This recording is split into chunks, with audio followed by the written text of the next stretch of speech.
তোমার পরিচয় বলো। আসসালামু আলাইকুম, আমি মায়া, হাতিয়া দ্বীপ সরকারি কলেজে পড়ি। আমার বাসা হচ্ছে খবির মিয়া বাজারের পাশে বঙ্গবন্ধু স্কুলের পশ্চিম দিকে। আচ্ছা, তোমার কাছে আমার একটাই প্রশ্ন, সেটা হচ্ছে যে প্রজনন স্বাস্থ্য সম্পর্কে কোনো সমস্যা দেখা দিলে তুমি কার কাছে যেতে স্বাচ্ছন্দ্য বোধ মনে করো?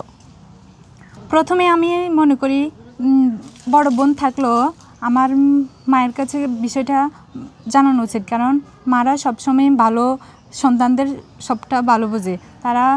তাদের কাছে বিষয়টা বলা আগে দিয়ে উচিত, কারণ সমস্যাটা তারা আগের থেকে তারা ফেস করছে, এর জন্য বুঝে। তাই আমি সবসময় প্রথমে আমার বড় বোন থাকলেও আমি আমার মাকে প্রথমে বিষয়টা জানাবো। যদি আমার মা এটা সমাধান করতে পারে তাহলে তো ভালো, না পারলে আমার মা ডাক্তারের পরামর্শ নিতে হবে। ডাক্তারের কাছে নিয়ে আমার মা সহকারে যাই আমরা এটার সমাধানটা করব।